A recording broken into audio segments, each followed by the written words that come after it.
ಅವನು ಇಡೀ ಕನ್ನಡ ನಾಡಿನ ಹೆಮ್ಮೆಯ ಸಾಮ್ರಾಟ. ಅವನು ಯುದ್ಧಕ್ಕೆ ಹೊರಟು ನಿಂತರೆ ವೀರಾದಿ ವೀರೆಲ್ಲ ಅವನ ಮುಂದೆ ಮಂಡಿ ಊರ್ತಾ ಇದ್ರು.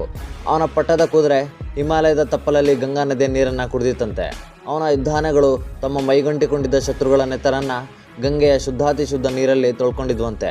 ಕಾವೇರಿಯಿಂದ ಹಿಮಾಲಯದವರೆಗಿನ ಪ್ರದೇಶವನ್ನು ತನ್ನ ಅಂಕೆಯಲ್ಲಿ ಇಟ್ಕೊಂಡು ಆಳ್ತಾ ಇದ್ದ ಆ ಸಾಮ್ರಾಟ ಯಾರು? ತನ್ನ ಸಾಮ್ರಾಟದ ಗಡಿಯನ್ನು ನೇಪಾಳದವರೆಗೂ ವಿಸ್ತರಿಸಿದ್ದ ಅಂತಹ ಕನ್ನಡದ ಕಟ್ಟಾಳು ಯಾರು?